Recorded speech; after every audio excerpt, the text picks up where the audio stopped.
and welcome to the SmackDown review. I'm Adam Wilbourn from WhatCulture, joined by Michael Hamflett from WhatCulture, here to review everything that happened on this week's episode of SmackDown. But before we get into it, if you're a fan of this sort of thing, make sure you subscribe to WhatCulture Wrestling on Apple Podcasts, Spotify, Amazon Music, and YouTube, where we do daily wrestling podcasts where we not only review SmackDown, but also the show formerly known as NXT 2.0. AEW Dynamite, Black Adam, pay-per-views, premium live events. We have interviews, round-table discussions, and a round of the week. Show it up your ass. Pete. A little bit of a good quiz, of course, on WrestleCulture. As I said, though, joined by Michael Hamflett to review this week's episode of Friday Night SmackDown.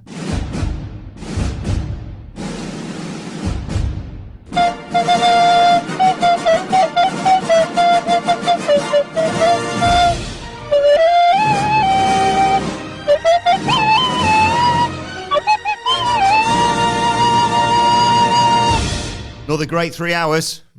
Do you think... It's only 2 hours, really, for us, wasn't it? On the old netty. Yeah. Technically. Well, I'd rather not deal with technicalities, because the more you deal with technicalities, the more you scrutinise and analyse, and this SmackDown is not worthy of that. Yeah, I got these vibes from you on the Raw video. I quite enjoyed this SmackDown, and you were seeing down in the dumps. Good and bad. Good and bad from another 3 hour. I can't wait for it to be over.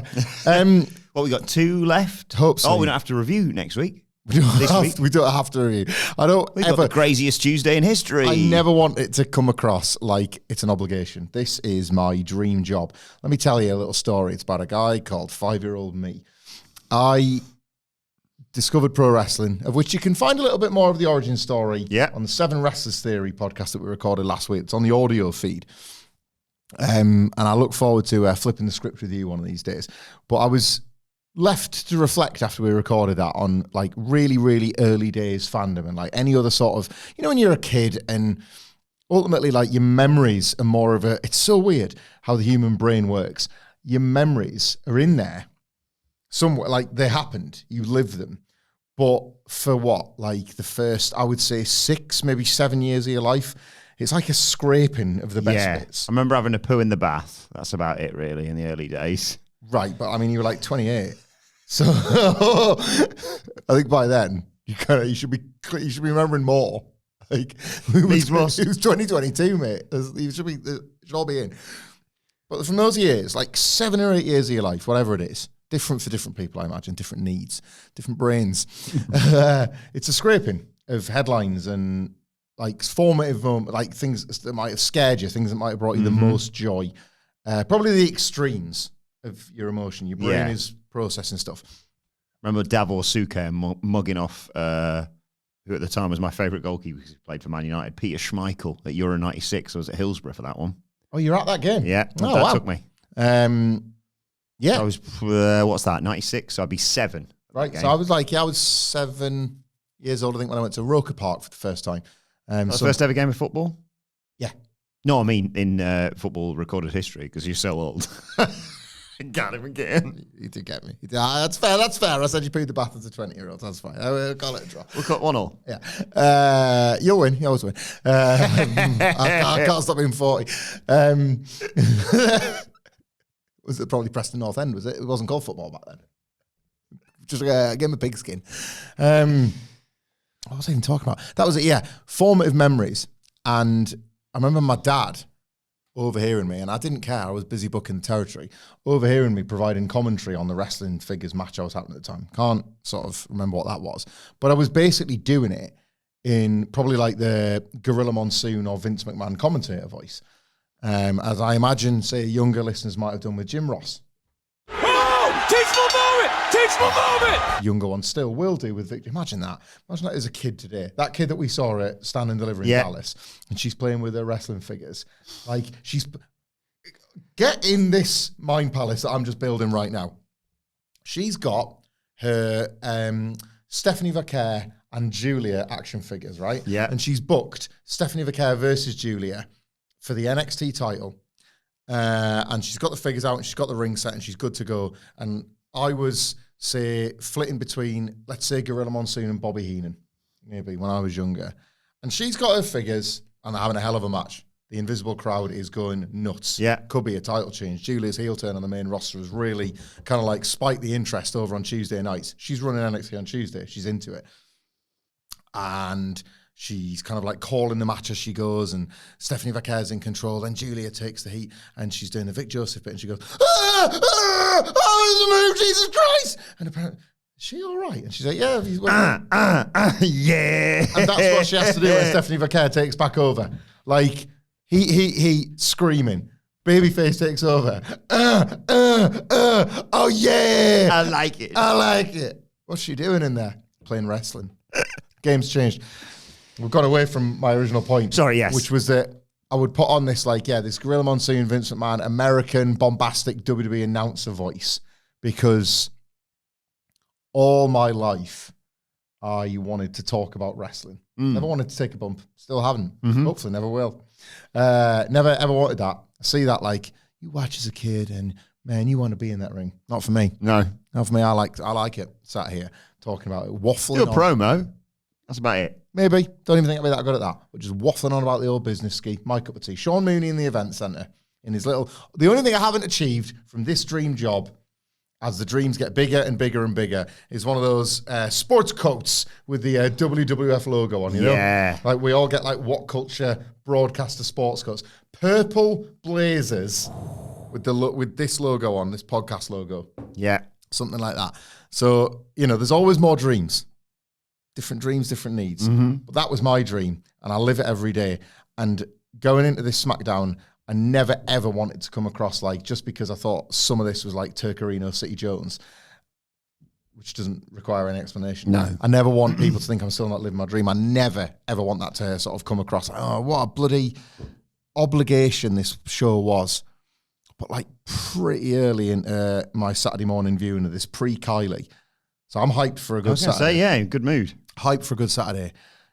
This was working against my good mood. Really? Yeah, it was. And I don't know if it's the runtime. My kids seem to have, like, they're kind of dropping off a bit. Typical bloody casual fans. Yeah. Like, WrestleMania's over with now. Like, Joshua's very much On the road like... to SummerSlam now, kids. Joshua's kind of the opinion, John Cena's got the belt, has he? Right. Let me know when Cody's back. Yeah, I can't blame him for that one, to be honest. And then I'm thinking, right, I've lost him. So I go, well, Charlie, John Cena won. And just he kind of gives me this weathered look of, Dad, I was kind of only into it because I was going against my brother. Yeah. Like, I was just wanting to neg him a little bit. They've got that out of the system. What's happening in their worlds at the moment? What's big? The Bad Guys 2 is coming to cinemas soon. No idea. The Bad Guys was a kids' film that shocked the world, a.k.a. me, in that it wasn't linked to Disney or DreamWorks. Maybe DreamWorks that I'm aware of, but no previous franchise. It was box fresh. I like that sort of thing. Yeah, like a new idea. And it was funny. It was really sharp. It had like a couple of cool twists along the way, a couple of heel turns and babyface turns. Like, I think I must have watched The Bad Guys. I think it came out in 2021, like early 20. The cinemas had not long been back open again, and there was loads of offers at the time to, like, take kids along for £1 and Saturday morning movie club and all that. Please come back. We need people to come to the cinema again. No exaggeration. I think in the cinema I saw The Bad Guys like 6-7 times, and then it made its way onto streaming. Netflix got it, and we watched it ad nauseum. The Bad Guys 2 trailer dropping has been big news in the Hamflett house. There's a song on the soundtrack called The Good Guys, because there's a point at which they try and go straight. Like, because this is the thing, they're villains, but you like them. You know? I'm Tony Soprano-esque. Fat Sam in Bugsy Malone. I've never seen it, but yes, I am. I'll show you our school performance where I am Fat Sam. I know you've been desperate to for years at this point, and I've resisted as long as I can. It's on a tape somewhere. My parents have got it. They also randomly, when we saw them on Friday, brought up my record of achievements, so maybe I'll bring that in one day. Well, remember the red bound book? Remember it, mate. Like, I brought it to my job interview here, and every other job interview, as every teacher told me I would need. Come on. Ooh, 50 merits, Mr. Hamflett. When can you start? This was the record of achievement. This is going to test Brian's Photoshop skills, because I feel like this is not an American thing. This feels very stupid, parochial. We've got a tiny island with too many people on, squashed in, and be like, well, how are we going to box them off and separate them? Right, we'll give them a record of achievement at 16, where we document everything they've ever done, which at 16 is nothing. Yeah. Stupid. Like, this idea that the second you're out of the schooling system, right, off you go onto the production line. You're going to go over there. You're going to go over there. You're going to go over there. Do we have any say in this? Of course you done. You get this leather-bound bag of crepe with which to sort of set you off in a fight against all of your schoolmates, basically, who can be armed with the most word salad in order to sort of apparently put themselves above other people. Garbage, absolute nonsense. I think it must be gone now. It must be gone. Can't be a thing anymore. Because, I mean, the physical version of it would be rendered obsolete by the digital age, ultimately. It's almost a shock to me that our, 3-4 year age gap, it didn't die in the middle of that. But yeah, this just pre-internet thing, quite a nice thing to hold. Useless. Should I bring it in? Yeah, I'll see if I can find mine. A leather-bound folder, like a binder of individual wallets that I would keep magazines in, raw magazines of the day, but you had to put an individual piece of, it's such a waste. An individual piece of National Record of Achievement letterheaded paper with this, it wasn't lines, it was this special box. And within that box, there would be a page on hobbies and interests. There would be a page on jobs. There would be a page on personal achievements outside of school. There would be a page on something like certifications from other extracurricular activities. And they expected you to fill this leather-bound series of with pages and pages and pages of what you've been up to. Again, I want to point this out, at 16. There's only so many boxes you can fill, saying play PlayStation. Like the Fed, discovered masturbation. That, it's new skill unlock. Yeah, they're not crisps, ... Is that anything?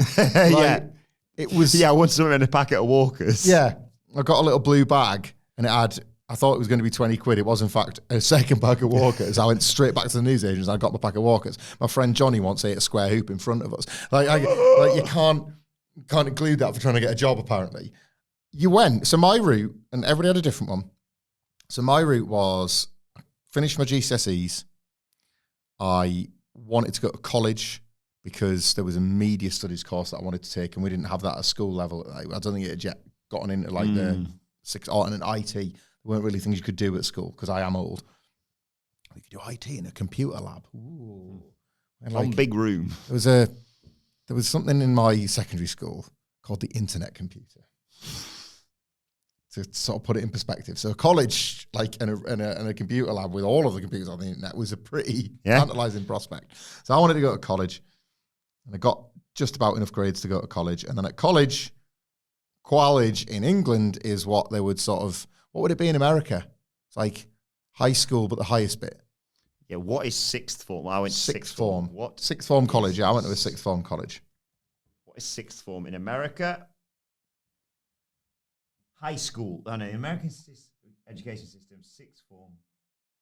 Right, doesn't tell me what the answer is. Thanks, AI. It's year 12 and year 13. Senior year. Senior year, that sounds right. Yeah, senior year. In our case, between the ages of 16 and 18, you can go to something called a sixth form college, where it's year 12 and year 13 of your academic journey. A lot of people choose to end it at year 11. A lot of people choose to continue it on to university, but it's almost like grades need grades. They told you when you were younger, and Christ, this was true to a painful extent, that it was a bit like booking WWE. They would it's Backlash this Sunday. You have to watch it. It's the end of the world. And then Backlash wraps up and John Cena puts R-Truth through a table and saying, well, you best tune into SmackDown because there's a whole new world. They were a bit like that with exams because I remember from year 9 onwards. Just don't screw up your marks. Yeah, when you would be taking your mock SATs, your SATs, which are different to the American SATs because they have things called grade point averages, and I don't understand. GPA. Yeah. I got a 14.6 GPA. In SATs, just need to get 3 5s. In maths, English, and science, whatever it was. I failed science, bad. I went, check. I got a 4 in maths, over the line. I got a 3 in science, disappointment City Jones from my parents, abject failure, the likes of which I'd never experienced in my school life. Twist. I'll be Sunderland in League One for a little while. I'll ride that wave all the way through at GCSEs and get I got the highest mark in the science paper because the last question was write your name. And I was oh, got my C, got the hell out of there, never did science ever again. English, 7. Wow. Mm-hmm. So I was you can see where I was leveraging my business at that point. So yeah, from that point on, mock SATs, mock GCSEs, GCSEs, these are all just letters on a page at the end of the day to get more Do letters diplomas on a page. now as well? Maybe. Yeah. They've changed it. There's like numbering grading system. But ultimately, all the teachers, as a way to motivate you and scare you, are telling you that these exams are as important as they get. And then you get to sort of sixth form college, and it's like Brian Clough when he got to Leeds. Take all those GCSEs and all those grades and throw them in the bin because you got them by cheating. Yeah. The A-levels are the only grades that matter. This is the real quiz. You know, your GCSEs that you got are pointless. So you're immediately alienated by that. And then you realise, actually, this is real serious business. I'm in real trouble. Did my ASs, did my A-levels. You get them. What are you doing them for? Well, in my case, it was to go to university. In some cases, it was for people to go off in jobs that were related to the things they were studying because A-levels a bit more focused in on subjects. Got my A-levels, went to university. Got to university, first year of uni. You see those A-levels, young man? Tear them up and throw them in the bin because you got them by cheating. The degree's the only one that matters. And you're just like, this game is f***ing rigged. Yeah. But at this point, you're in for a penny and for a pound and you got to see it through. So you get your degree and then you get out. And then, check this. You're applying for jobs. You've done 3 years of a degree. You've done 2 years of A-levels. You've done 5 years of GCSEs. You know, a lot of pieces of paper there. Not to mention my national record of achievement, which is where we got started on this. Can't wait to take this armload of stuff with me to many job interviews that I will surely secure now. You see those grades and exams you got? Well, tear them all up because you got them to do cheating. Where's your experience? I was getting the grades. The grades mean nothing. You need work experience. You ever worked in a bar before? No. Well, you can't work here. Well, how's that work then? Well, yeah. Good point. I guess you'll have to give me this job, right, to get some experience. No! Chance, tear it all up. You got it by cheating. And all of that path to ruin was started with the leather-bound national record of achievement. I'm bringing it in on Friday. Oh, sorry, hang on. What have I walked back into here? Hello, everyone. Sorry I'm late.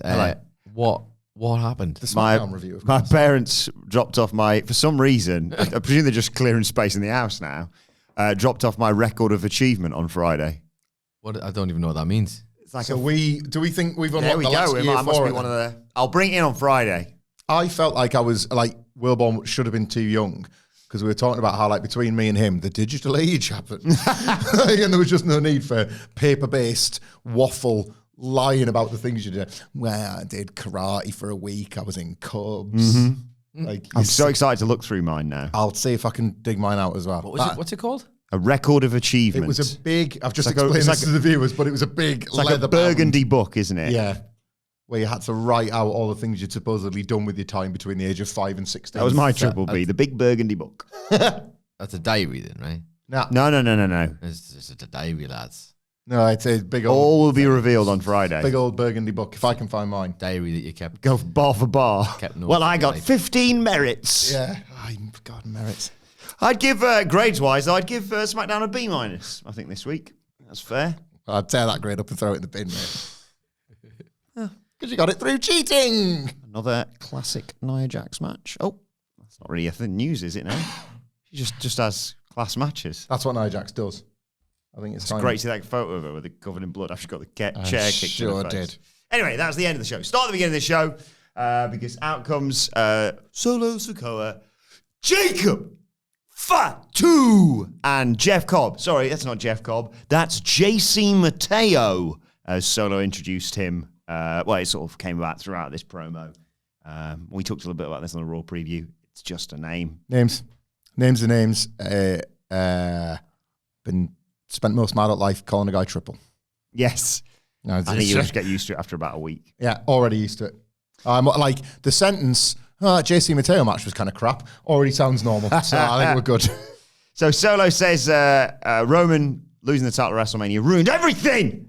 He was here to take it all back, starting with winning Money in the Bank. He's in a qualifier tonight. He also said, I'm going to bring the title back to where it belongs. And I went, which title? Anyone who steps in front of him will get dealt with because he's all gas and no brakes. And I was like, what are you doing? And Jacob obviously snatches the microphone away from him, who got another one Solo, didn't he? Yeah. He just snuck over by the side of the rope. Give me another one. It's funny. Because Jacob says, let's keep it 100. Don't get things twisted. I said I was going to bring the US title to the family, and I was going to do it with or without you. If anyone gets in my way, line them up because I'll deal with them all by myself. At the end of the day, Jacob Fatu is all gas, no breaks with it. You know what I mean? You have done very well in the last month where they've been pushing Yarameen to not ruin it. Solo did it so well here. I'm fairly certain he popped Jeff Cobb. I think it was a little... Because he's getting to that point and basically Solo's like, you know what I mean? I can do it too. It's really good though, isn't it? It is really good. Was it Wade Barrett that feels like he turned the tap on by having a go at it at Backlash, and it was Michael Cole calling the show? What the hell was that? Solo, I still like Solo. Not necessarily in ring, but outside of the ring. Yeah. I know what you... Of course, I know what you mean. Everyone knows what you mean. I know what you mean. JC knows what you mean. But you've got to understand something, says Solo. The reason I'm doing this all is because I love you. Huh? Everything I'm doing is to help you, Jacob. Look on your shoulder. What's that? It's proof, that is. Proof of me telling you I love you, Jacob. But something I want to hear from you. Remember when you used to tell me that all the time? Say it loud, proud, every minute of the day. What was it? What did you used to say? Go say it again. I love you, Solo. Nah, that ain't it. That's not how you used to say it. Everyone knows how you used to say it. Say it, loud and proud. Come on. Tell them how you used to say it, Jacob. Who do you love? Tell them what you used to say. It's really funny, this. And LA Knight's music hits. Like a, Because he was like that, wasn't he? it was who would you have me think of there? You ever watched the Police Academy films? Yeah. That guy that just kind of just existed in noises, like would bully that little weak lad, but then they kind of became mates when they were both police. Zach, I can do a police car if you want me to do that. No, that's a different Police Academy character, but yes, I do. Okay. Do a police car. No, I can't do it. I'm saying that's what he used to. I've got the characters confused. Right, yeah. I read an interview not long ago with about Nicolas Cage, right? That an editor had spoken to the director and said, like, it was amazing because when he did these voiceovers, he has the skill he can get as loud as he feels, but he never ever goes over the red and never peaks the microphone. Right? There's a skill set that he has acquired, right? You, Adam Wilbourn, do not have that skill set because for most of that, the bar was just red. We're taking my audio and it's not peaked. It's fine. Perfect. Yeah. Red for the bloodline. Red for the bloodline. If anything, it was a subtle nod. I'm proper into this, by the way. I like Solo the dickhead. I like it's. We said it at when they debuted JC Mateo at Backlash. That was the beginning of the Jacob Fatu babyface story. Mm-hmm. At this point, up to that point, they were kind of working, not against the crowd, but they were struggling, I think, to balance just how beloved Jacob Fatu had become with his actions. Yeah. Now, he might act heelish or he might do heelish things within the crud line, but Solo Sikoa's a loser. Yeah. And it's going to be really fun watching him cling on to Jacob by a thread and waiting for that thread to break. It's immediately this laid out the next sort of, I mean, I'm saying 3 months because that's when SummerSlam is, but it is Triple H. Yeah. If this gets over in a bigger way, he might see Survivor Series, he might see a WrestleMania. Like, we've been here before. I was just going to say, I mean, they cannot get to WrestleMania with this, but They can. they got. I can and I have. Like, they went to WrestleMania with Jimmy and Jay, and that was a SummerSlam breakup. They went to WrestleMania with Dom and Ray, and that was a Clash at the Castle September breakup. It's like the 10-11 month cycle is a familiar one. Mm-hmm. I think they'll do it at SummerSlam, to be honest. But this genuinely sold me. I went into, because I didn't watch this until Sunday, but I'd seen maybe the graphic. I tried to avoid all the spoilers, but I saw the graphic of like Jimmy. Maybe it was the night of. Hang on, Sunday. Yeah. So you're watching this in comparison to Collision. Of course you liked it. No, I watched this before Collision. I have my treat first, and then God. Black Adam came on, and I watched it all. It's like an ITV2 film where you're 10 minutes into Love Actually, and you're like, well, I've started now, I might as well. I did after I watched some other stuff afterwards to cheer myself up after Collision. Dreadful. I love it, mate, man. It's funny. You gotta laugh. EW's good now. But What was I going to say? Oh, yeah, this sold me on, I don't care about Rey Fenix. I don't want him in Money in the Bank. If I get the solo side of things. I mean, I want him in Money in the Bank. Obviously, he's ridiculously talented. But in terms of... How you really feel? Story, give him the brief, like, solo, I don't think he's going to win. But him getting near the briefcase, I was like, oh, that could be real fun. Also, during the triple threat, which was just kind of there for the most part, I did watch that going... Remember this guy like squashed John Cena and everyone was like, well, this is it now, here we go. This is a far better version of Solo, in my opinion. Totally. This is more for the match, but then it'll just save us saying it then, I suppose. I would recommend watching the Raw preview anyway, every week. Subscribe if you don't already. But I would recommend that podcast for a sort of longer form discussion on not just Rey Fenix, but the bedding in of several new talent, particularly on SmackDown. And in Fenix's case, I think you make a salient point there because the Solo Sikoa character, if you are into it, if you are buying in, and I think me and you both are, clown. Like, since he lost the Ulafala, just actually before then, but especially since he lost it, and he has not got a leg to stand on in terms of being an authoritative leader of any kind of group. So as soon as they hit upon it was the week with the tickets, wasn't it? There he is. There he is. Like, ever since then, they've booked him to be this guy. And there's some buy-in. Yeah. I used the word earlier on, there's some equity in Solo Sikoa : idiot. There is none. Everyone's like, don't tell him what to do. He's Jacob Fatu. There's none in Rey Fenix : wrestler. So that's why the feeling is, go on then, get Solo in the ladder match. And what's that look like? Well, what it looks like is a weaker match. But who cares? Genuinely. I love Money in the Bank. And I would love to see Rey Fenix. And he could still get in there in the last losers. Sorry, that sounds flippant, right? That's a genuine question to people in the comments who are either watching us or watching SmackDown or both, ideally. Like, when I'm saying who cares, this has been misconstrued before, especially when I'm saying, like, entrances sometimes better than matches or whatever. Like, I never want it to just come across like matches don't matter, full stop. But do you care about Rey Fenix currently in WWE? I would say that the WWE fan, the maligned WWE fan that are cast aside as thick idiots, are being invited to invest more here in the Solo Sikoa Jacob Fatu story than anything Rey Fenix is up to. If at they've got in reserve is like, well, even if everyone just doesn't care, just reunite the Lucha Bros. Well, I feel like that's where we're going anyway, so it doesn't matter if they win or lose before that. Yeah, and if at any point the door is open to something else for Rey Fenix beyond that, then I think the fans are smart enough to pick up on that. But I would argue at the moment they're also smart enough to not back Rey Fenix because they're not being asked to. Yeah, it's a problem in a sense because Rey Fenix is obviously supremely talented, theoretically a gift to the in-ring in WWE. However, I'm an advocate for range, and it wasn't like the SmackDown was short of a match that people were raving about the next day. Yeah, exactly. Raving about. And just because it didn't happen to feature Rey Fenix, it doesn't mean that WWE can't offer you a bit of that as well. It's early days on Rey Fenix, but I think we'll monitor this situation with a lot of these wrestlers as the year goes on, because there was quite a few examples on this show of people that already feel like they're kind of just there to make up the numbers rather than become, or at least waiting for the draft in the best case scenario. Well, yeah, but I think like a lot of these names come in and justifiably, whether fanfare or not, it's this idea of like, well, where will they be around Royal Rumble season? Could they be in the WrestleMania mix? And already it feels like none of them will be. No, exactly. Backstage, following this, LA Knight jumped Jeff Cobb and then Bale. Yes. More on him in a little bit. But backstage, B-Fab is encouraging Michin. She's got a qualifier tonight. She thinks that the briefcase will look good on Michin, as would Tag Team Gold. In walks Chelsea Green and her secret Hervis. And she said, if anyone's going to win Money in the Bank, it's probably the MVP of last year.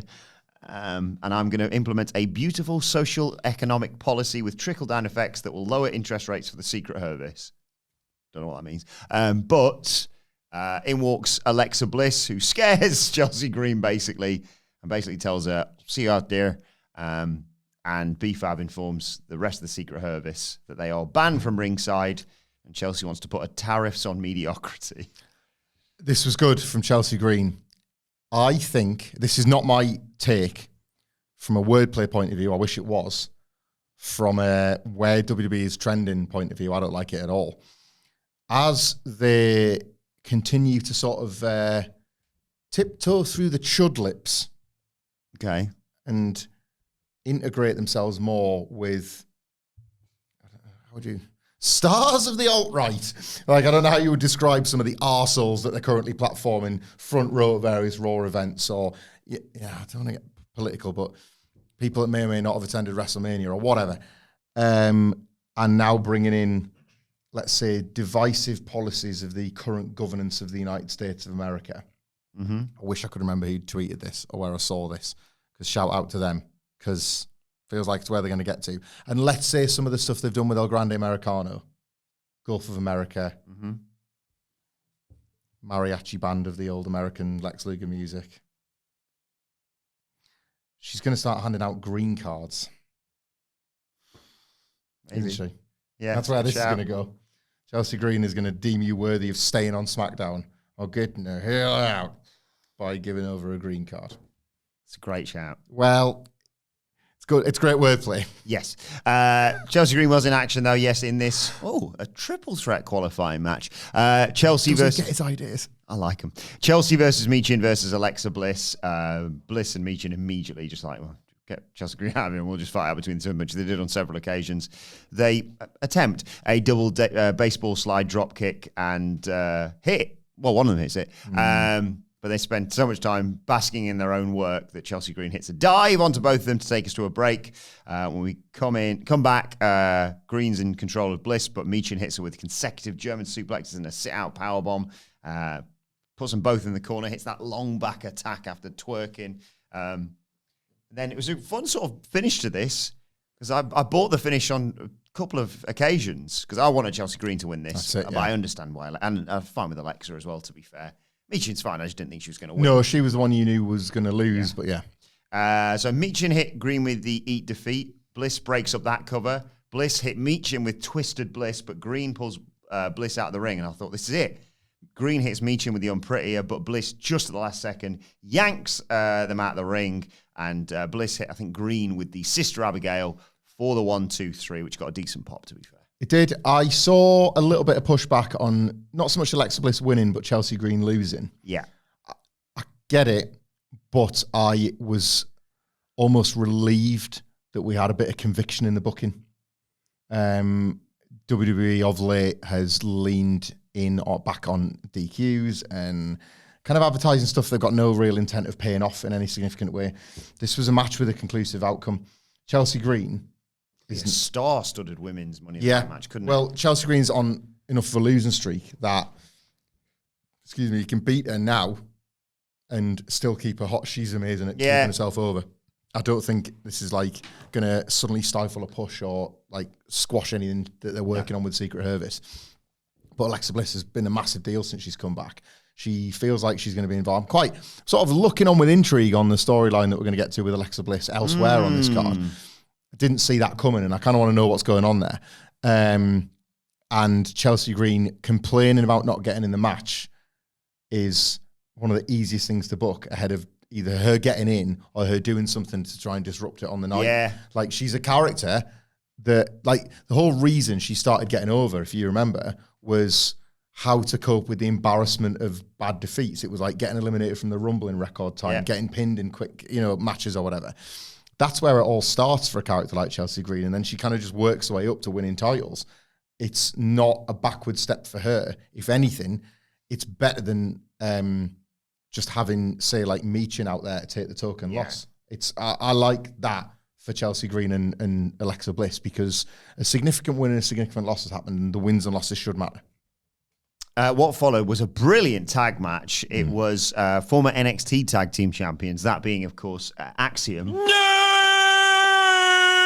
Nathan Fraser. When I'm cleaning windows. Taking on DIY. They showed a video package of what happened last week where they pinned the Tag Team Champions and then subsequently got beaten up by DIY backstage, leading to this match.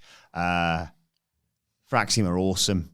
We've said this on numerous occasions. They hit some big dives early on. One of them sends Ciampa into the fans in the front row. But then as Axiom goes for a springboard when they're back in the ring, Gargano moves the ropes and Axiom takes a horrible looking bump. DIY takeover as we go to a break. But Fraser makes the hot tag and come back as we return. He hits a standing shooting star for 2 on Gargano. Goes to the Phoenix Splash, but Gargano avoids it and just nails Fraser as he's flying through the air with a super kick. They hit the fairy tale ending super kick combo on Fraser, but Axiom makes the save at the last second. Fraser kicks out of Project Ciampa for a good near fall, but then Ciampa misses a running knee. There's a super kick brainbuster combo for a 2 count on Gargano, but Ciampa breaks that up by hitting the running knee, which is a great pinfall breakup. Axiom, Gargano go at it. Axiom tries to submit Gargano, but Ciampa comes in and goes for the mask, but Fraser makes the save, and then I think it was Axiom who cradled Gargano for the 1-2-3. DIY attack post-match. Motor City Machine Guns make the save, and for a split second, I think, are they about to swerve and attack Fraxiom? But no, that is not the case. But I thought these 4 put on some magic together. So we've enjoyed Fraxiom now for over a year in all their time on NXT. And they were winning sort of Tag Team of the Year awards. They were winning that level of acclaim, basically wrestling-wide acclaim, despite existing on a show where people think no wrestling happens, which was an achievement in of itself. The idea of Fraxiom was cutting through, and I think people were then watching, and they were like, oh yeah, the hype is real. And I sort of feel like you kind of still have to talk in those terms. I don't know that everybody is necessarily tuning into SmackDown or really passionately engaging with it at the moment. There's a real... it feels dispassionate from WWE, so I understand why the fans are like, whatever, like, I'll tune back in when it goes to 2 hours. This week's looks good. They've stacked this week's card ahead of. Yeah, it's a good-looking card ahead of Saturday night's main event. But the it's become missable in the 3-hour era, and that's a big problem for WWE. I would recommend people go and watch this match. Like, this to me is something... If SmackDown's not in your regular wrestling diet, or WWE typically isn't your thing, if you're predisposed to enjoying AEW's style of action, you will enjoy this match. Yeah. Like, it's all action. And I have to praise, at this point, we feel like we've been doing it for ages because we do watch NXT. But the way in which that Nathan Fraser continues to take these hot tags as an instruction to shove that rocket up his arse and go, go, go, it's unique all over again because they've just been called up. So you're still getting to do it for the first time. You're nowhere even close to exploring what we know that is a really cool tension between Fraxiom. They're not even there yet. There was a Fraxiom is fine sign in the crowd, I saw. Yeah. Like, it's the same thing as always with an NXT call-up. You never quite know how much the audience is coming with you, so you have to roll it back a little bit. The Motor City Machine Gun stuff, I thought the exact same thing as you, so I feel like that's by design. I think the turn will happen eventually. Because they didn't initially lay hands on DIY, did they? They just sort of chased him out and you thought... And they already feel like they've been supplanted by natural replacements. Your favourite tag team's favourite tag team. Well, that's true as well. Did you see the Nathan Fraser post?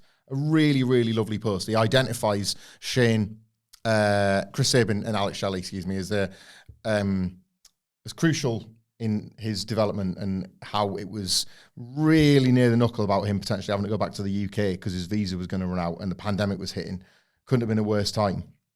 And they were integral in getting him booked in that Impact match he had against Chris Sabin, it was. But then obviously begat opportunities within AEW that began getting signed. And it was because they'd also loved Seth Rollins, so they wanted to take a punt on one of his trainees. And there's all sorts of like links that like he was basically putting it on the record that he would like they were vital to him even being able to stick at it. And now here he is on SmackDown living his dream, and they're such a big part of that. So that's a nice bit of reality that you can weave in ahead of the Guns turning the heel and being little bastards to them. And now as well, you've got the heel thing established by, they've never really like toyed that much with the idea of Axiom's mask.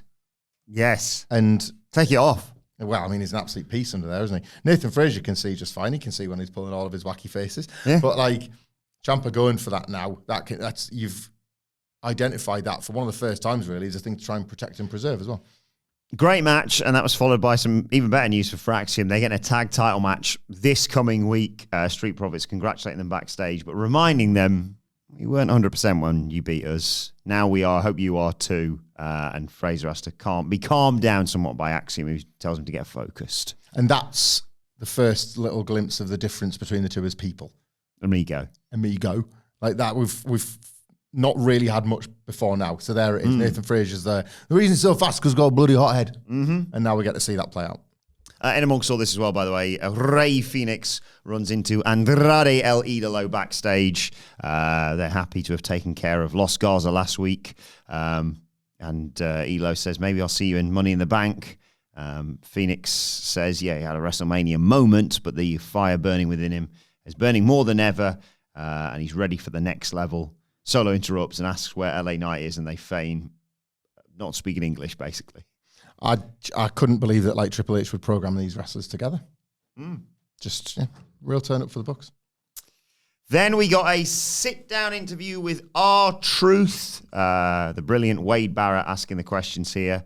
And he starts by talking about, obviously, John Cena hitting him with the AA through the table at the press conference, to which R-Truth says, Wade, life is tough. Constant pressure, career, family, friends, bills. But regardless of what's going on in your world, you can always depend on John Cena. Just when you feel like you want to quit, what did John Cena say? Never give up. You didn't think it was going to come. You didn't think it was going to happen. Well, what does John Cena say? Your time's now. Hustle, loyalty, respect. They're not words, Wade. Not just words. It's a beacon of light.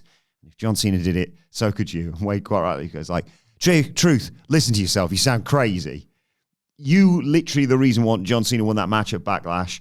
You stopped him from being punted, and then he put you through a table. And now you're going to sing his praises. And R-Truth says, I think you'll find John Cena won that match on his own.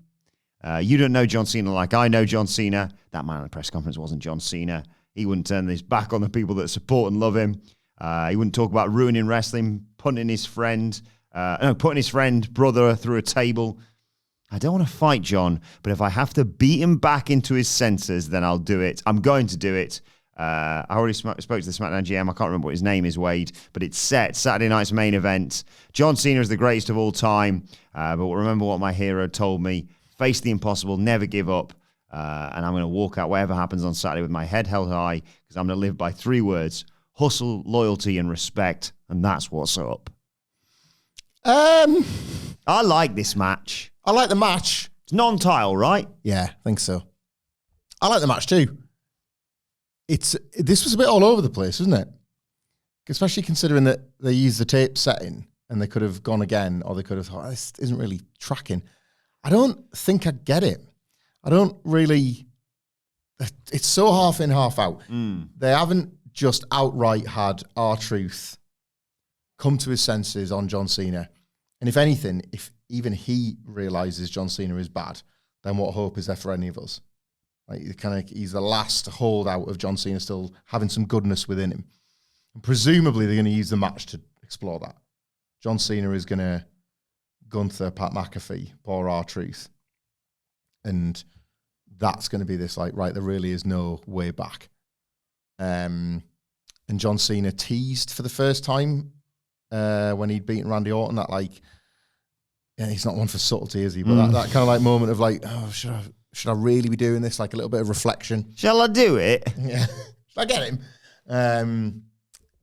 So it feels like they're already kind of delicately treading that path of John Cena questioning himself. He's gonna like look up to the heavens before he bludgeons R-Truth, basically. But I just didn't really get one thing or another from R-Truth here. I didn't feel... It's all a bit rushed, isn't it? This? Yeah, I didn't feel particularly sympathetic for him. I didn't get that. Like, I laugh at R-Truth more than I don't, I think. I quite like, he's a bit of a guilty pleasure of mine, R-Truth, because I know that a lot of his comedy is broad and on the nose, but I think that's why I like it, because he forces it out of other people. And I just didn't get, this wasn't warm, it wasn't kind of inviting in any way about the match, and I didn't like the AA through the table, as understanding as I am about them trying to protect John Cena's dates. Get more dates off him, open the checkbook and get an extra so you can do it in front of a live crowd and maximize the sympathy. They're going to try and do all of it in the match. They're going to try and do all of the sympathy that we couldn't get because it didn't happen in front of a crowd. They're going to try and get all of R-Truth. Like, they're willing R-Truth to have a moment in this match where he's like, doesn't really want to fight back, but the fans are urging him to. And they're hoping you're going to get this real, almost pantomime, but try and keep it theatrical moment of like crowd interaction, of like roaring him back. You got to hit him, you got to attack, da, da, da. And then he finally does, and then Cena's going to win anyway, and it's almost more brutal for it. I don't know. We'll just have to see what comes of it. I too am into the match, but nothing about the builders, about these 2 weeks the builders got me there. was just daydreaming there about potentially post-match. John Cena's like, I'm going to put him through another table, actually. I don't know why the table's suddenly involved in this match. And he gets tackled through a table, and someone goes up and sits on the ramp and says, John Cena, where you're sitting there in hopefully as much pain as possible. Press the button, Adam Wilbourn. Oh my God. Because when we talked on the SmackDown preview about how, well, isn't it strange that the last time CM Punk and John Cena were fighting around Money in the Bank, the last Fued John Cena was involved with R-Truth, at no point did we explore the table law. That's the last piece of the puzzle. Money in the Bank is set. It's not going to be John Cena and Travis Scott versus Cody Rhodes and somebody, apparently. It's going to be this instead. It's going to be something better. But, the good thing is R-Truth seems happy, doesn't he? That's the fairest assessment, right? Yeah. Not sure if that actually brings me to a point. Yeah. Do you see I was in The Guardian over the weekend? The old happiest places to live in Britain. Catch this? I did not. I was an avid Guardian, as my dad is an avid Guardian reader. I said The Garden as well. I thought we'd been looking at Hangman Page's Blue Sky or something. Usual sort of... That's what people tell me he does. I've Go on, there you go, never look. seen it. I It's have no idea what you're talking about. Caps lock. Take a punt on that. Guardian's happiest places to live in Britain revealed. Usual sort of places. Number 1, Berwick upon Tweed. Ah, the border town between England and Scotland. Mm-hmm. Is it on the English side or the Scottish side? I hope it's on the English. I'll look that up. Don't disagree. Where's this going? I was going to say, where's this going? You're going to have to leave me. Take any other places you think are just really happy places to live? Well, Saturday morning before she played Newcastle upon Tyne, Kylie Minogue took residence in Seaham, County Durham. Ooh. So who am I to doubt Kylie? Does that feature? Durham does feature. I can tell you that. Places like York. This. The Guardian. They should know better than that. York and Durham. They're Tory Britain. Where else is in Tory Britain's top 10, Wilbourn? Exeter. You're going to feel real bad when Chesterfield's in there. That's where we're going. Yeah, that's where we're headed, aren't we? Penzance. And then just looking through here. Oh, sorry. Just as I scroll through, as we're going through different areas of the country. I'm going to read that one out and tell you what we're looking at. The Midlands. Go on. Go on. The iconic image of Chesterfield is the crooked spire of the Church of St. Mary and All Saints. Yes! We did it! Also the home of VK. And the greatest football club in the world. Did what? What did you do, though? Like, what Where's did it you rank do? in the list? Because they're not. I think it was top 3 and then best of the rest because they can't be asked to rank everywhere. Right, where to go? I went to Chesterfield for a whole weekend. Let's see how many of these places Wilbourn took me. One. Lombardi's, a bustling Neapolitan eatery in the town centre. The market pub serves fresh seafood and more than 100 gins. We did not attend. We were not eating, really, let's be honest, by the time we got to this point. What to do? The Grade 2 listed Winding Wheel Theatre hosts past that. plays, musicals and comedies. I took you past the pomegranate as well. Past that. Sports fans can play golf and cricket. We did not do that. Or head to Chesterfield FC matches. Mwah! We did do that. Not because of Wilbourn, because of Lee Pickering of Lean Gate Valves. Yeah. Where to breathe. So apparently there's only one place you can breathe in Chesterfield, and that's the Chesterfield Canal, with its towpath known as the Cuckoo Way that winds past some of the earliest staircase locks ever built. Ever heard of it? Where's your staircase locks, huh? Where to buy.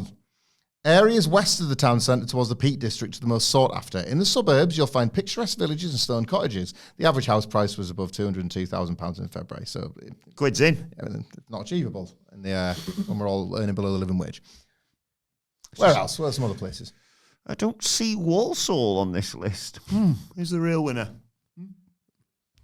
Also, we lost the playoff semi-final on Friday night. Also, more than deserved winners. Very funny, though, that Notts County fans were in our mentions going like, enjoy League 2, lads. And then they lost against Wimbledon on Saturday. You'll be joining us. Thank you very much. Does Notts County lads have a familiar laugh? I noticed that Chesterfield was in the Midlands section. Can we go back up the map, please? Does that mean that there was how did they filter don't tell me that they did the North. Hang on. They've broken it up here. Makes me sick to my stomach, JR, when the map is discussed about the North. And Top 3, North, South, Midlands, Scotland, Wales, London. So the north, right, is Durham, Durham, hang on, I'll read them. York. York, correct. The north. Padiham. Pardon? Padiham. Padiham. I feel it. I know. I've not any ideas. Not a clue. Where Pendle Hill. Pendle, that sounds Yorkshire-y. That's it. That's all of them. Newport. That's Isle the of north Wight. for you. It's the north. That is the north. Just, I don't know. Like, I love Leeds and Manchester and Liverpool as cities to visit. Yes. Friends that live in all of them. Like Aylesbury. So I'm just reading out some of the other places. yeah, I'll never visit them. Love them all, but yeah, they're not as north. I don't wish to offend. I'm just looking at the map. The only nice place in Wales is Aberystwyth, apparently. Right. I've heard nothing but nice things about Wales, but I understand Carmarthenshire is a fine place to go. Clapham Junction. Bromley. It's London, isn't it? It's all London. Where's the nicest place to live? The capital city. It's cheating, really, isn't it? Yeah. Oh, it's actually not that bad. Mansions around Chislehurst, around 1.5 million. Chislehurst. Kiss my ass.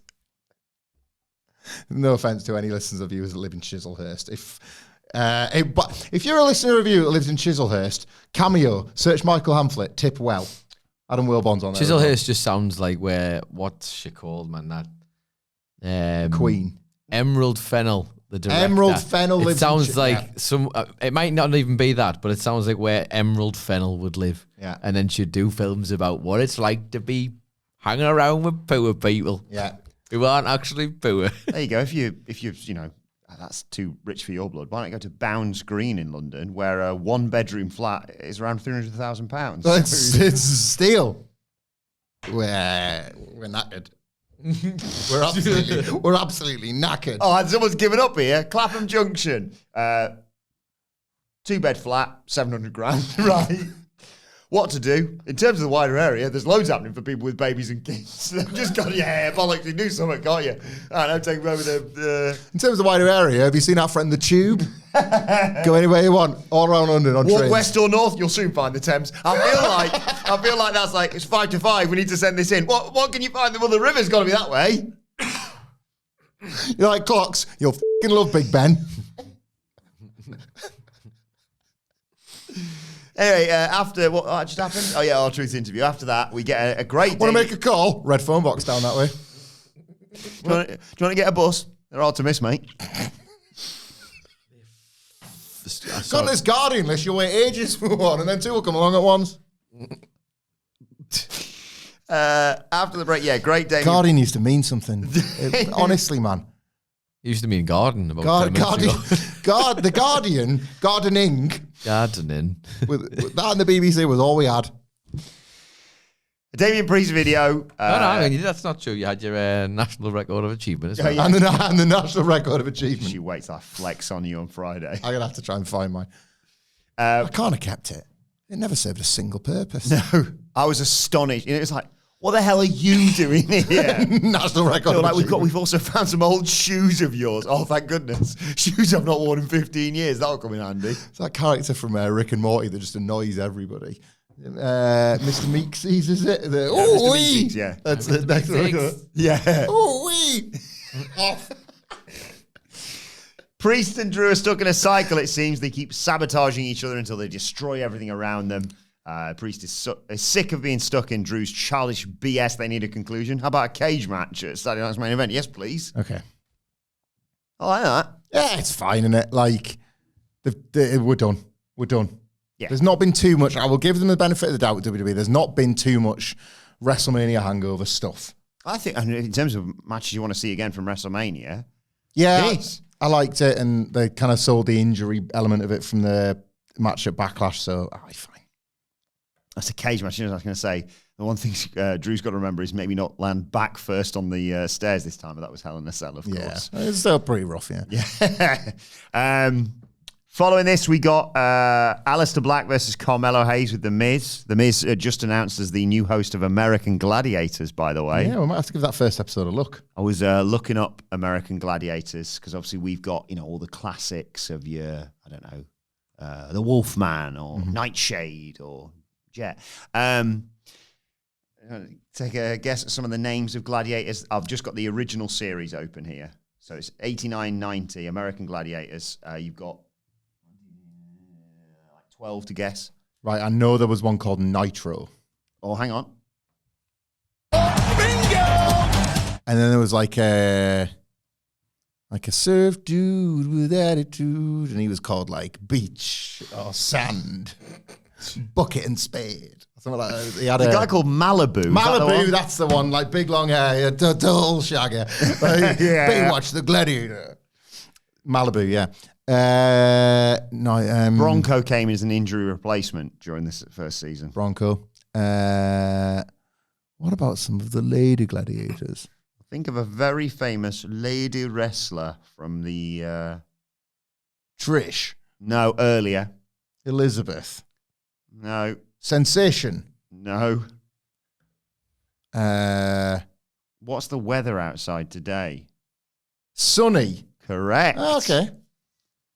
Some of the others you will not get. Rain. Another weather one. Blaze. Laser. Laser. There's legitimately both of them. Shut up, man. Blaze. Laser. There's no blazer. Is there a phaser? Is there a Michelle? There is Blaze, Bronco, Gemini, Gold, Jade, Lace, Laser, Malibu, Nitro, Sunny, Titan, and Zap. Zap. It was basically like not dissimilar to wrestling. So it became massive for a bit. And then whoever owned the rights to the show was Lace number 2 in 92, 93. They had them like making towns. It was like really? It was like Gladiators house shows. So they were getting paid nout, and they were going out and taking bumps, working every night for live arena crowds. Wow. And it was a brutal. There's a good documentary on Netflix about it. Let's check this out. Yeah, it's pretty good. Jesus, look at this. Mike Adamley was one of the hosts. Was he? Yeah. So there's a rich tradition of wrestling mics that host American Gladiators. So yeah, I think Hulk Hogan hosted like a reboot in the 2000s that didn't work. Daily Mail has done like a typical one of theirs of like, here's what happened to all the American Gladiators, and it's all horrible stuff, and I don't want to make fun of that, but it's like, oh, this happened to so-and-so, this happened to someone else who's got this addiction now. One of them just says, substitute teacher. Well, that's not bad. Perfectly noble profession, yeah. Look at this. When you first watched Gladiators 30 years ago, he was 20. Now he's 50, the old... Look upon him with disdain. That coming from somewhere real deep there, is it? Not at all. No actually. 40 is the new everything's fine. No. That's what everybody's been saying. Yeah, that's what they're saying. I enjoyed Aleister Black. It didn't get finished, but I enjoyed Melo versus Aleister Black again. Tried to kick his head off in like the first 5 seconds. And Miz is just very entertaining on the outside. Like at one point, he just shoved Melo out of the way or chucked him in the ring, I think it was. And Aleister Black was like, where's Melo gone? And Melo took him out. There was a repeat of what happened last week. So Miz is up on the apron. Black shoves Hayes into him and gets a near fall. He sets up the Black Mass, but Miz jumps in for the DQ. But Melo hits nothing but net. Yeah, run it back. I don't care. They're going to be in the qualifiers together, presumably? Yeah. And presumably Aleister Black gets the win. But this already means nothing. Like, I like the Miz and Melo act still. Yeah. Was that the stated objective with for? the Aleister Black feud? I don't know. But things are pretty good with Melo Don't Miss. So good for them. 50% of this feud is getting over just fine. Backstage, Alexa Bliss tells Baron Saxton she wants to be the first person to win, first woman to win Money in the Bank twice.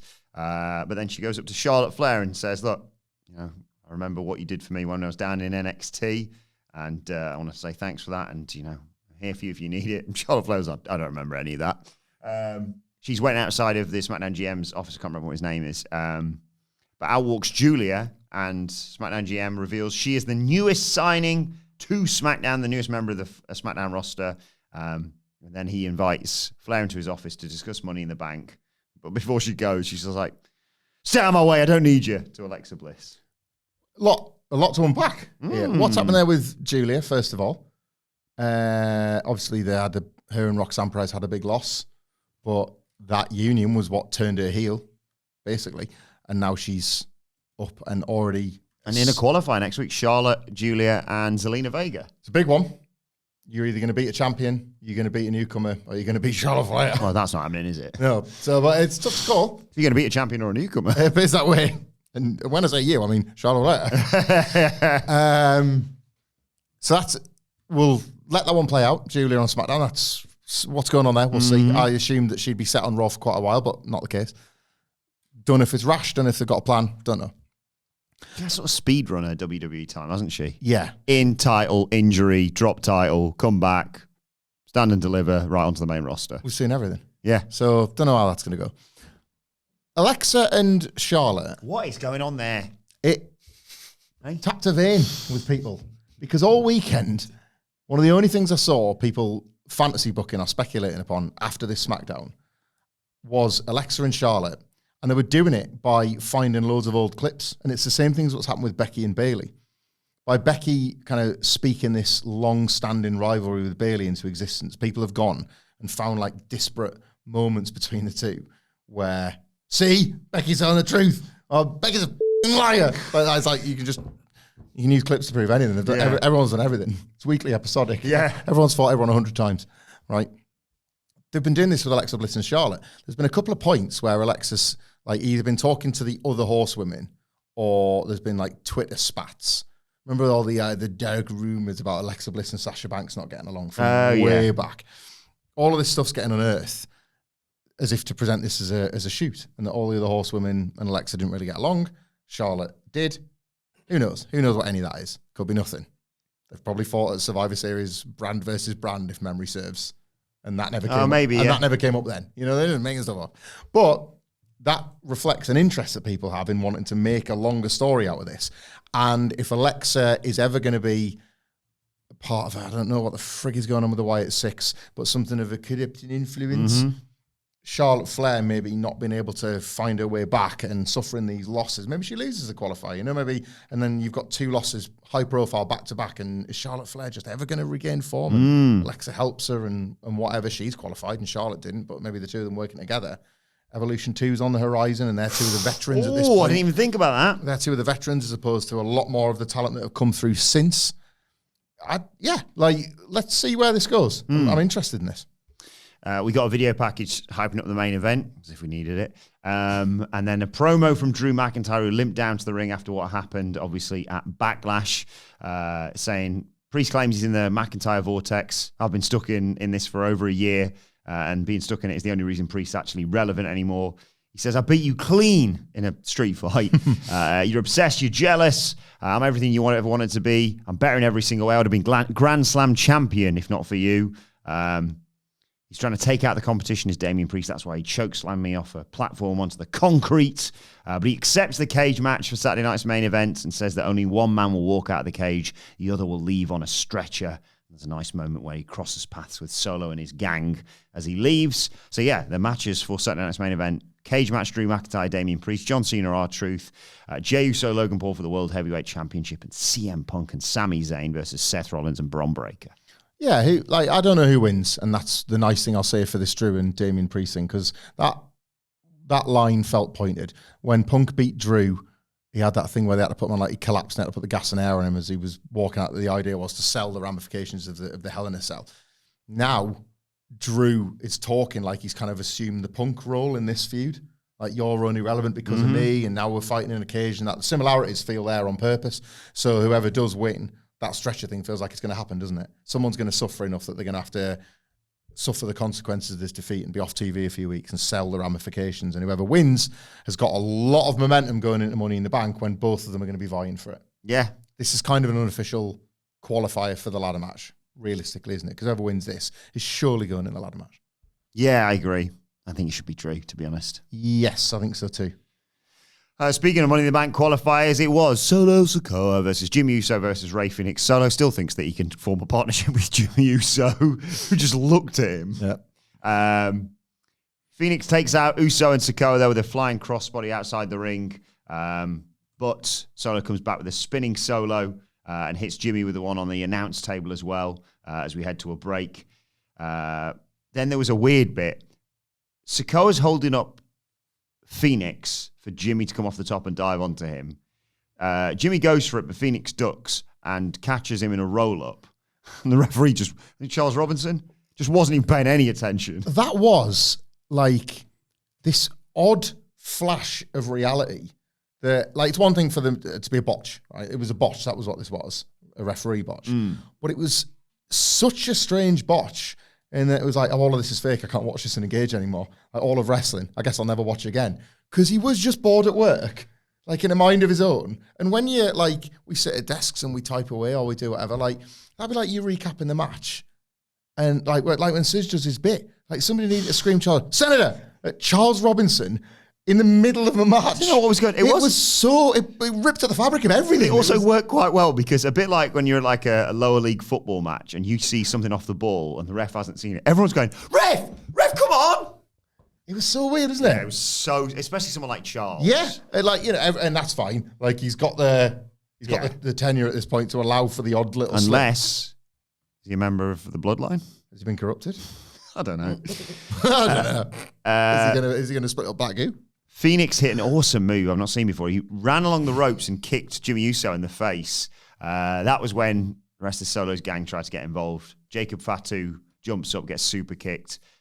Solo gives Jimmy the spike, but Fenix hits this awesome move where he like runs along the top rope and kicks him in the face. Knocks JC off the apron, but takes too long and Sikoa hits him with a spike for the 1-2-3. LA Knight attacks post-match and then ends up basically, get away from me! Stood on the table with a chair whilst they surround him and then go, oh, he's not worth it. No, actually, don't say that. The SmackDown GM comes out and says, let's have a bare knuckle fight right now. It's a book a match on the fly. It's the opposite of not worth it. When you said Jimmy the Spike, it made me think that could be like one of, you know, when Tony D got those new allies in the aftermath of Stax' turn, and Stax like it with these fat creeps you made friends with. That's Jimmy the Spike. I mean, I should have enjoyed this because it was very much a match in the same way I order my burgers with no sauce. This was not ideal, I think, if you're WWE. Solo's won. The means to an end. Solo's in the match. But as you highlighted, like, Rey Fenix is doing this move that we've never seen before. Twice, in fact. And ain't nobody giving a No one was popping at all, was it? No. They're getting no. You get what you deserve. Ultimately, that's what wrestling companies like to pretend doesn't happen. But this is where bad booking will get you. And Fenix in particular has been a victim of not bad booking, just indifferent booking, indifferent creative, and the fans are responding in kind. They are being I keep saying this. They are acting under the instructions of the booking. They are still a relatively... WWE punishing him for turning up late to WWE. Ben was here ages ago. Where have you been? We had you advertised the January Netflix show. I don't know what this is. I don't think they can concentrate on more than a few things at once, genuinely. And I think several of the new signings are experiencing that firsthand. Yeah. It's happening again. Like greed around rosters. Mm-hmm. We said it over and over again with an AEW. You've got too many people there. You cannot focus. You get into somebody for a few weeks and then they fall off. It's like you have the perfect case study with your opposition of what not to do. Some of them are the same guys. This is the same wrestlers. What are we doing?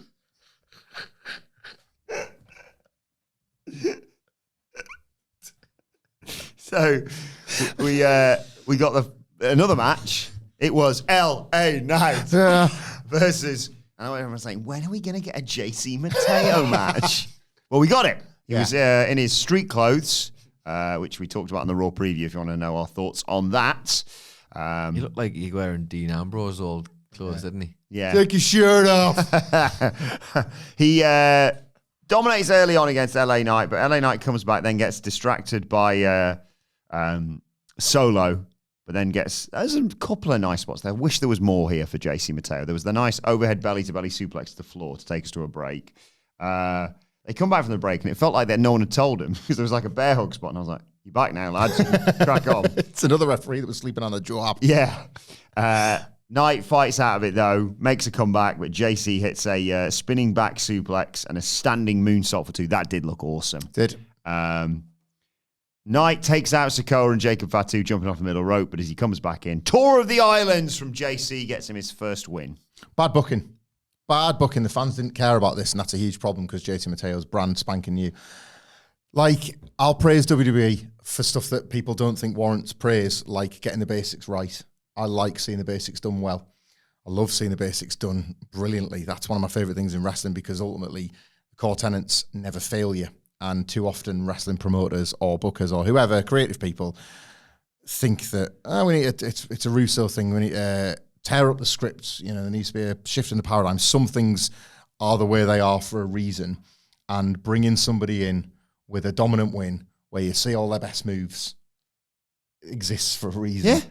This was not that. No. This was like by necessity having to protect LA Knight. So it was slow it down, kid, on the new guy with all the cool moves. Yeah. Nightmare. If this is his gear, which I said might be the case because they want to visually separate him from a Bronson Reed, try something else because he looked rubbish out there. Like he looked like sort of security guard that's been allowed to wrestle. Crew or something, didn't it? Yeah.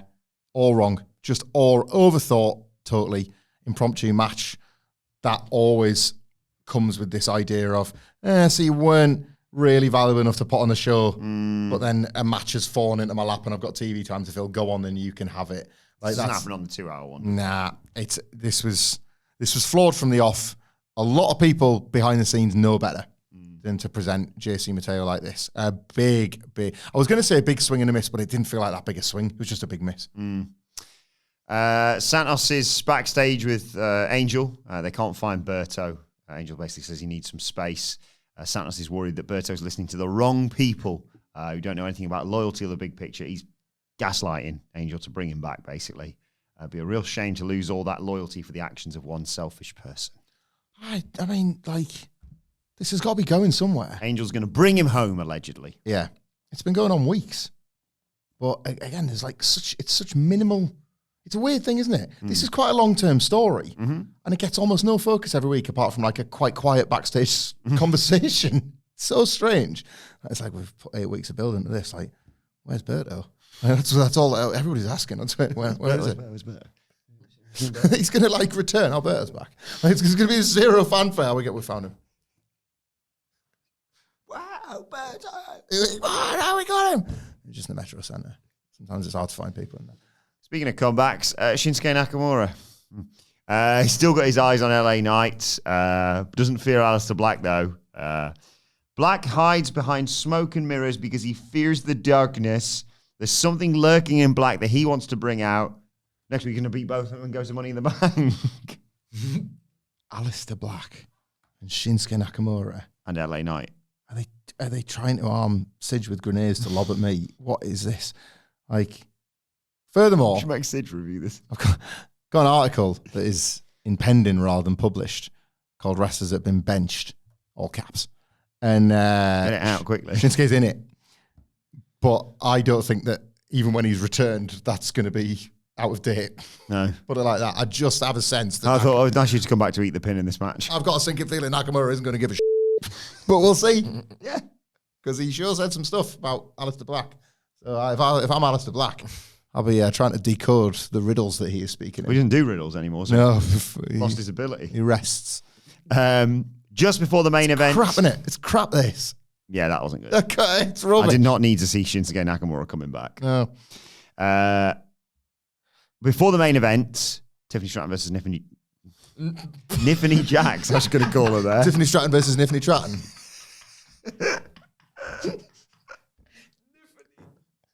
Tiffany Jax. Sniffy time. She's got funny. Anyway, before that, It's Niffy time. I've got a cold, all right? Tiffany Stratton runs into Tiffany Cargill in the backstage area. And he's back. Jay says, I don't care who wins. I've got next, basically. And I'm going to win my Money in the Bank qualifier and cash in on you.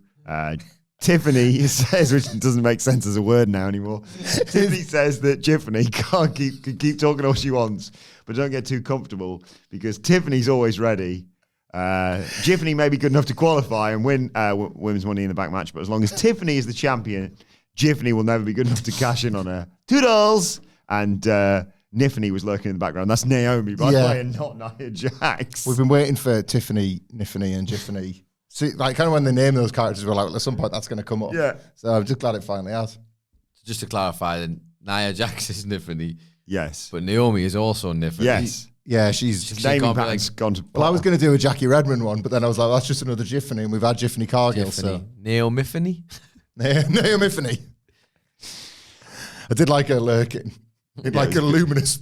In a photo shoot, right? Yeah, somebody hides in a like luminous caution outfit. Don't look at me. Hide in plain sight. Then we got to the main event of the evening. It was the WWE Women's Championship match between Tiffany Stratton and Nia Jax. And Oh my God. I thought this was sensational. stuff. Especially early on where, you know, if you've listened regularly, you know our love for Wade and Joe Tessitore. But Joe sold the hip attack into Stratton's head into the ring post like Tiffany Stratton had died. And he was like, basically saying, oh, come back for an awesome funeral after this. Yeah, he was very good here. What was weird was that, and Tess had to know, maybe he didn't, but he had to know the beats and when, like, he's such a pro. He's very good at going up the gears, Joe Tessitore. If you remember early days, he was kind of criticised. He was in the lower gears. For saying him first quite a lot. But it turns out he's got fifth. He just picks and chooses when he's going to do it. I'd rather it this way around, I'll be honest. 100%, yeah. Michael Cole used to be the worst for this. Like shooting his wad in every single match, and then he gets to the main event and it's frigging... Oh my God, a suplex! Yeah. Like, let's just say Vic Joseph's gone to a certain school. Thought on that one as well. Yeah. There was a point where, like, so you think, like, he's gone too early because there's a spot that I'm like, I don't want to mention because you'll do a better job of recapping it.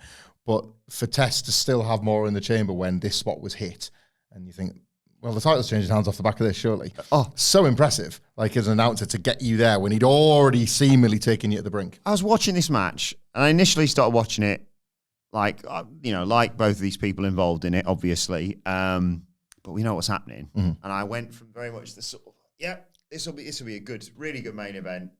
Suddenly, like, Jesus Christ. I think there's going to be a title change, like you say, because, after the break, she tries the hip attack again, does Nia Jax, but this time Stratton moves. Jax responds later on by shoving her over the barricade, but Stratton comes back with a Hurricane Rana to send Nia into the post. Flying crossbody gets 2, but Jax fires back with a pop-up Samoan drop and a senton for 2. Stratton hits that back handspring elbow and a spinebuster for 2, but... Jax hits Stratton with consecutive power bombs and a running leg drop, which gets a good 2 count. Jax goes for an avalanche body slam, but Stratton counters amazingly into a power slam. Out comes Naomi with a chair, hops up on the apron, but here comes Jade Cargill to chase her off. That distraction means that Nia Jax misses a tackle, goes into the ring post, and Stratton hits the prettiest moonsault ever. 1, 2. Nia Jax kicks out. First person ever. That was it. That's what Tess told us. The announcers were going wild here. Stratton goes back up top. Jax just shoves her out to the floor. She takes a rough old bump and then gets hit with a Samoan drop onto the announce table, which does not break. Jax goes for the Annihilator. Stratton slips underneath, tries for a powerbomb, and then Jax just drops on top of her, akin to the Lyra Valkyria spot that we loved at Queen of the Ring. Ass. And I thought, what? It's happening again. That one Queen of the Ring. Yeah. And Stratton, she sat on her. And like, when you can see people sometimes, they'll do a pinfall and you're like, well, you're putting no weight on that person's shoulders whatsoever. The old thing about the jobbers that Yokozuna liked and didn't. Yeah. Yeah. She sat on her and I'm like, you can't get your shoulder up from there. What are you going to do? Yeah.